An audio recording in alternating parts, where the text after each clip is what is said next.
Steven Universe is the property of Cartoon Network, Rebecca Sugar, and its respective owners. Any and all footage or images have been used for the sole purpose of critique or parody, and as such are protected under fair use. Please support the official release. Hey, how are you? I'm SliceofOtaku, and it's time for my long-awaited video on Lapis Lazuli. And I'll be real with you, at first, I wasn't gonna make this video considering how some people can get when it comes to their favorite characters.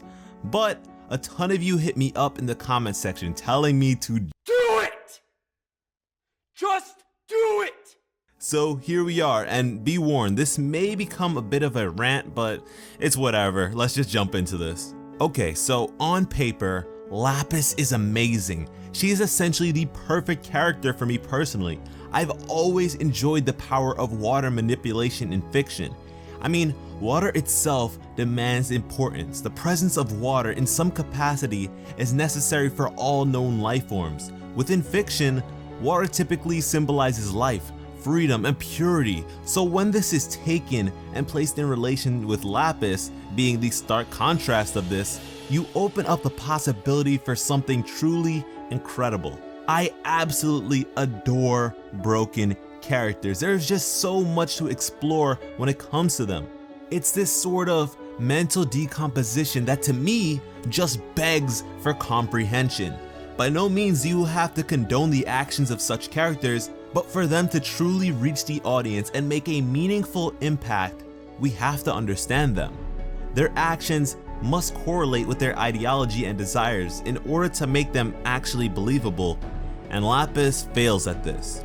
We first meet Lapis in the episode Mirror Gem, and truly, this is her best episode. Her introduction was executed incredibly well, and her actions were totally called for. She's infuriated by the crystal gems and their utter lack of empathy. They knew that she was trapped within the mirror and conscious, but did nothing, and this provokes her to question them. Did you even wonder who I used to be? This question that she raises just clicks with the viewer and moves us to now ask the same question. Who was she? This scene was just so captivating and was actually planned out by Rebecca Sugar since the pilot episode. The image of Ocean Gem and Mirror Gem I had very early on in the show. I just wanted to see Steven pull the gem out of the mirror and have it just explode into a person. Since the pilot, I wanted that. I'd been hoping for that. To properly unveil this character, the Crewniverse had to orchestrate all prior episodes perfectly. So much had to be put in place for this to take place, and I for one think that they did a phenomenal job with Lapis at this point. But after Ocean Gem, it's a constant downhill ride. With the episode Jailbreak, there seems to be this huge misconception regarding Lapis's actions towards Jasper. Lapis fusing with Jasper was no sacrifice. In fact, it was one of the most selfish acts in the entire series. Throughout this episode, Jasper was subjected to a substantial amount of physical damage. When facing the combined strength of the crystal gems on her own in this state, she would have no chance of victory, which is why she asked to fuse with Lapis. Together, they would be able to actually win. Jasper was thinking, the enemy of my enemy is my friend.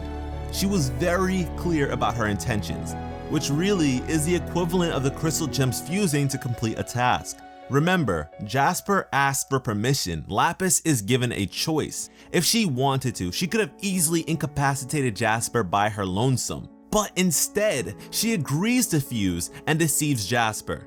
And if the designated purpose of this fusion is the equivalent of, say, Pearl and Garnet fusing to form Sardonyx, then Lapis's deception is the equivalent of Pearl lying to Garnet. Mixed gem fusion is the ultimate connection between gems, so obviously a gem's first time is something special. For Lapis to defile this with deception is just terrible. And the way in which the crystal gems interpret this fusion is also bad. Lapis is made out to be this sort of damsel being abused by the big bad Jasper, which is incorrect. Considering Garnet and Pearl have been in a similar position, you'd expect them to see this as more than just black and white, but they don't. Hell, you might even expect Steven to actually care about Jasper's well-being in this scenario and not just crucify her while glorifying Lapis based on what he's learned from the Sardonyx fiasco. But he doesn't. If Jasper wasn't as blunt and in your face as an antagonist, then maybe the injustice perpetrated by Lapis would be more clear to see. Why am I expected to feel bad for this character? Lapis chose to subject another gem to a torture similar to her own. She chose to ruin Jasper. A ton of fans, including myself, have pleaded for Jasper's redemption, but the reality is, Jasper tried. She went to Lapis, the only one in her eyes who could possibly understand her.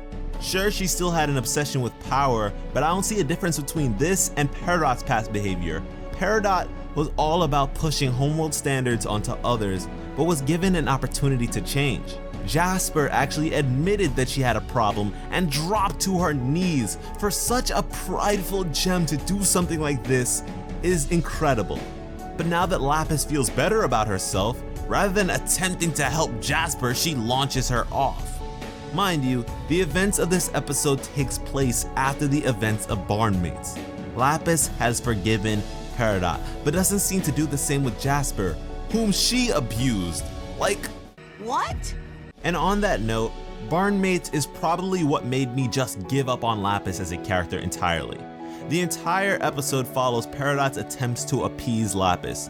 And sure, Lapis shouldn't be forced to accept Peridot's apology, but her breaking the recorder was completely uncalled for. Peridot gave Lapis her most prized possession, and Lapis both smashed it and called it garbage. Lapis never actually apologizes for this, ever. At the end of the episode, she asks Peridot if she's okay, and because Peridot accepts this and gets all happy, we're expected to accept this? No! She displays absolutely no remorse for her actions, so why are we expected to accept them and never hold her accountable? She pulls this same nonsense in season 4 in the episode The New Crystal Gems. When confronted by Connie about nearly drowning her, she doesn't even apologize or even feel bad. She says, "I've nearly drowned a lot of people." As if it's some sort of excuse. That's worse, Lapis. This character lacks development to the point where she doesn't even make sense anymore. The episode that follows Barnmates is Hit the Diamond, and suddenly Lapis has no problem with anyone. I can understand her acceptance of Peridot, but she had some pretty harsh words for the Crystal Gems up until 2 episodes ago. Neither side issues an apology, they don't address the issue, but suddenly Lapis is pro Crystal Gems? What? There is no consistency with this character. It's almost like there are missing episodes. For example, when exactly did Lapis figure out that Steven is part human? When she was freed from the mirror, she told Steven to come back with her to Homeworld. If she knew that he was half gem, this wouldn't be a consideration. But she feels the need to lie to Jasper, telling her that Steven is just a human. Then there's this. Let's stay on this miserable planet together! I don't belong on Earth. Not with the crystal gems. I never have. Guys, this is really sad considering how carefully built up this character was. She's pretty much just been relegated to being a plot device, amplifying the presence of more developed characters like Peridot. And the big question is, what happens when plot device meets plot device? When Lapis and Bismuth meet again? The sad thing is, we don't know Lapis enough to properly predict her response to something like this. Peridot was doing her job, a job tasked to her by Homeworld, and she needed an informant, someone familiar with the present day Earth, and that just so happened to be Lapis because she was just there. Now, I don't know how privileged Lapis is, but I can't see how she planned on going back to Homeworld and expected not to work. Peridot never did anything to Lapis with the intent of being malicious, yet Lapis is so damn pissy and refuses to interact with her. And she even blames Peridot for her current situation, when it was her decision to stay hushed up about the Crystal Gems in the first place. Regardless of what was wrong and what was right, Lapis, own up to your own decisions and stop blaming everyone else. The pity party is over. It's old, it's stale, because everyone has been negatively impacted by the events of the war in some capacity. Which doesn't exactly mean that someone having it worse off than you, like the gems that were shattered and included in the cluster, or maybe the gem mutants or the gems that were corrupted, are more entitled to being upset But it's important to recognize that you're not the first being to ever have issues. And it seems like a common retort to this lack of development is, "There's always season 5, or "There's still time." But Lapis has had nothing but time. Lapis was the first gem to be introduced outside of the ones introduced in episode 1. She's been here since episode 25, and even so, to properly convey a character, you don't need a ton of episodes. Lapis has just been handled terribly, and if somehow you don't believe me and you think Lapis is great and the way that she's been handled is great and she's gonna make Beach City great again, then let me ask you, where is her song? Lapis is a pretty gem. She's aesthetically pleasing, and I can imagine why people might relate to her issues, but I feel like that connection is more so with the concept of Lapis rather than how it's actually executed. I would love for Lapis to be handled properly in the future, and I do think it is very possible. But personally, I don't think Lapis is a good person. And when it comes to that, everyone has different standards. That's just my opinion. And by no means do you have to agree with me, but I do appreciate that you made it to the end of the video. So thank you for that. I'm actually really curious what you guys might be thinking about all this, so let me know in the comments, and be sure to share this video with any open-minded Lapis fans you might know. Thanks for watching and have an awesome day. Hey guys, this was kind of a long awaited video, so I figured I may as well give a long overdue shout out to my brother and his channel Crowtoons.